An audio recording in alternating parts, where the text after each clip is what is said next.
Capitalist o communist country, ano nga ba ang pagkakaiba? Ang ekonomiya natin ay padamihin ang magiginhawang buhay sa mundo. Dahil goal ng mga ekonomista ay spread out ang mga limited resources sa mundo. Meron lang dalawa na papasok dyan para masolve ang mga problema na yan.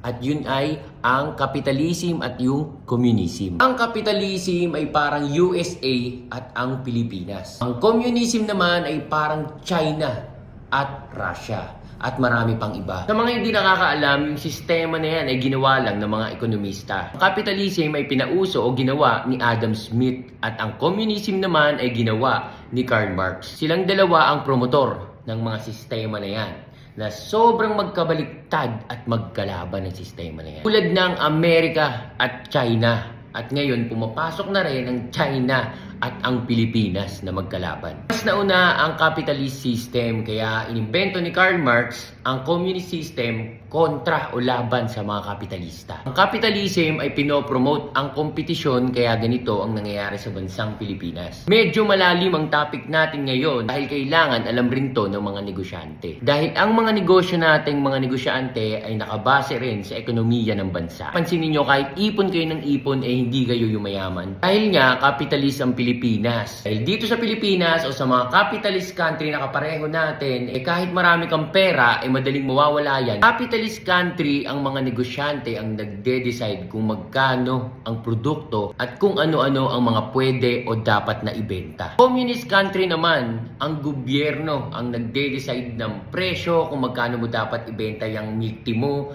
kung ano ang dapat itanim, kung talong lang. Ganon ang communist country. Ang kapangyarihan ay nagmumula sa community at hindi sa mga kapitalista. Ang capitalist country ay kusang lumalabas ang presyo depende sa ikot ng ekonomiya. Sa communist country kasi, ang mga gobyerno ang mismong nagdedeklara ng mga ito. Dati, naghihirap ang China at Russia dahil sila nga yung communist country.